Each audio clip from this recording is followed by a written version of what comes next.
다윗의 왕위 회복은 전적인 하나님의 은혜였습니다. 하나님의 보호하심 아래에서, 그리고 그분의 주권 아래에서 다윗은 다시 왕좌에 앉을 수 있었고 하나님의 일들을 다시 감당하게 되는 것이죠.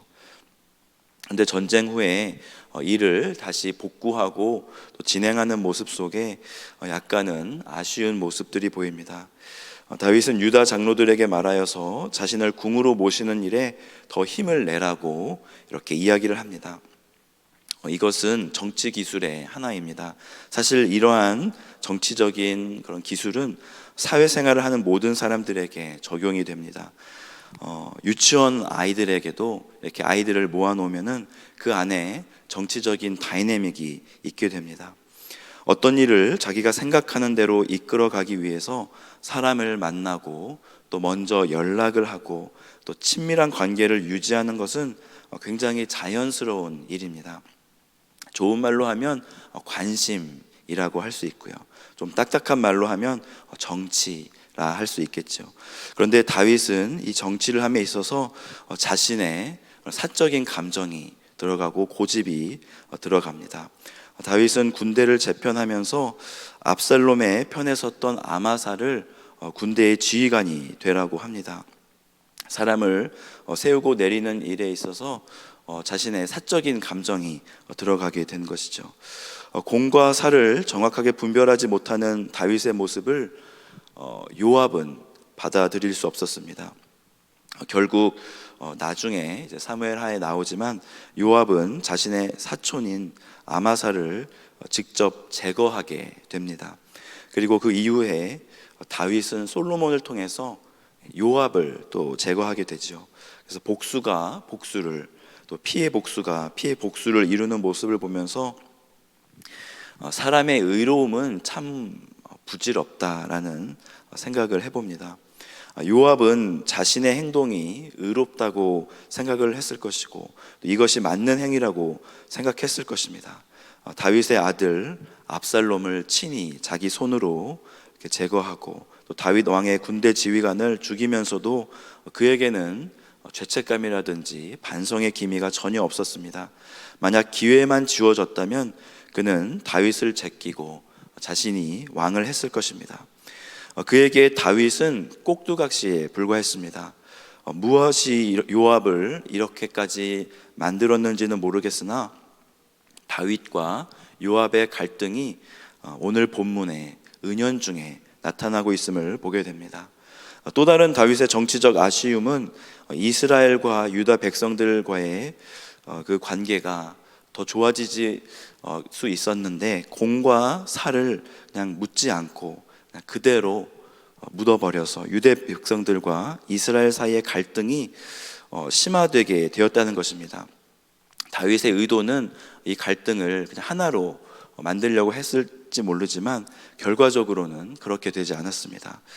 겉으로는 이 갈등이 드러나지 않았을지 모릅니다. 하지만 다윗이 살아있을 때에도 그들의 갈등은 이슈가 되었으며 솔로몬을 지나 르호보암 왕 때 이 갈등은 물 위로 드러나게 되었는데 이 갈등이 생각보다 굉장히 커서 나라가 반으로 갈라지는 일이 일어납니다. 전쟁만 하지 않았지 사실 전쟁이 계속 있었죠. 그들은 거의 원수가 되다시피 하였고요. 또 신약으로 넘어와서도 이스라엘 사람들은 사마리아에 있는 사람들을 개라고 부르면서 상종도 하지 않는 모습을 보입니다. 같은 민족이었는데 그들 안에는 사랑이 없고 미움이 가득하였습니다. 예수님은 유대인으로 오시고 이스라엘 베들레헴에서 태어나셨습니다. 그리고 어린 시절을 나사렛이라는 곳에서 사셨습니다. 그는 이스라엘 사람이셨지만 그는 사마리아로 가는 것을 개의치 않으시고 그곳으로 넘어갑니다. 그분은 이스라엘과 유다의 갈등을 알고 있었습니다. 다윗 왕을 배반하고 압살롬에 붙어서 자신들을 죽이려고 했던, 교만하고 완악하여 마땅히 벌을 받아야 했던 그 사람들의 후예의 땅에 예수님은 나아가십니다. 그리고 그곳에서도 복음을 전하셨습니다. 어떻게 보면 자신의 고집을 따라 정의를 무시하고 국가의 화합을 꾀했던 다윗의 평화 정책과 또 예수 그리스도의 샬롬이 겉으로는 비슷하게 보여집니다. 하지만 그 결과는 현격한 차이가 있습니다. 다윗의 평화 정책은 국가를 하나로 만든 것이 아니라 오히려 갈등을 증폭시켰으며 결과적으로는 나라가 두 쪽이 나게 됩니다. 다윗의 인사 정책은 요압의 분노와 아마사의 죽음으로 이어졌습니다. 하지만 예수님의 샬롬에는 나뉘어졌던 마음이 하나가 되고요, 또 모든 이들이 자신이 받은 사명에 감사하며 또 주님을 위해 서로를 인정해주고 또 서로를 격려해주는 그런 샬롬의 세상이 되어집니다. 이 두 사이에는 무슨 차이가 있을까요? 다윗은 사랑처럼 보이는 평화 정책을 펼쳤으나 그것은 사랑이 아니었습니다. 왜냐하면 그 안에는 희생이 없었고 또 정의가 없었기 때문입니다. 오히려 다윗의 마음 한켠에는 자신의 아들을 압살롬을 죽인 요압에 대한 미움이 있었습니다. 그리고 감사가 없었습니다. 그의 마음에는 조급함이 있었습니다. 왕권을 빼앗길 수 있다는 트라우마가 그의 마음에 싹을 내립니다. 하지만 예수 그리스도의 샬롬은 완전한 사랑이며 정의가 다스립니다. 주 안에는 억울함이 없습니다. 왜냐하면 주님께서 우리를 대신하여 모든 저주를 받으셨기 때문입니다. 그분의 사랑 안에는 희생이 있습니다. 그분은 우리를 위해 피 흘려 주셨고 우리를 의롭다 칭하시기 위해 그분이 죄가 되어 십자가에 달리셨습니다. 죄의 삭은 사망이고 악인은 심판을 받을 것이라는 하나님의 공의가 십자가에서 실현됩니다. 주님이 우리를 구원하셨습니다. 주님이 우리를 선택하셨고 어떻게 보면 주님의 교회가, 한미교회가 우리를 부른 것입니다. 그런데 요즘 세상은 그렇지 않습니다. 자신들이 교회를 선택한다고 생각하고 심지어는 내가 주님을 믿어줄게 혹은 주님을 택해서 믿는다고 생각하기도 합니다. 이스라엘 백성들이 그런 마음을 가지고 있었던 것 같습니다. 이러한 생각은 다분히 정치적인 마음입니다. 10절 말씀 함께 보겠습니다.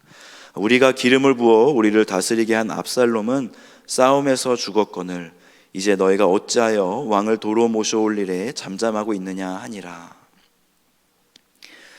그들은 기름을 붓는 행위를 하나님께서 붓는다라고 생각하지 않았습니다. 자신들이 기름을 부어 왕을 세웠다라고 생각합니다. 교회는 사람들이 세우는 것이 아닙니다. 교회는 주님이 세우십니다. 성전 건축도 마찬가지고요, 선교도 그렇습니다. 하나님의 일은 하나님께서 이루어 가실 것입니다. 그럼 하나님께서 하실 것이니 우리는 뒤로 빠지면 되겠네 라고 생각하는 것은 믿음이 없는 생각인데, 이것은 마치 자신들이 기름 부어 왕을 세울 수 있다라는 생각과도 같습니다.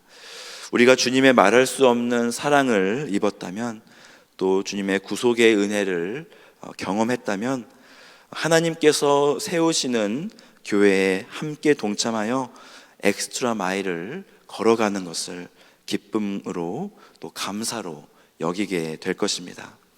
우리의 고집을 내려놓고 또 주님이 걸어가셨던 희생과 공의의 삶을 우리도 걸어가게 될 것입니다. 하나님이 주시는 지혜와 또 담대함으로 오늘 하루도 승리하시기를 주님의 이름으로 축복합니다. 이 시간 말씀을 놓고 함께 기도하겠습니다.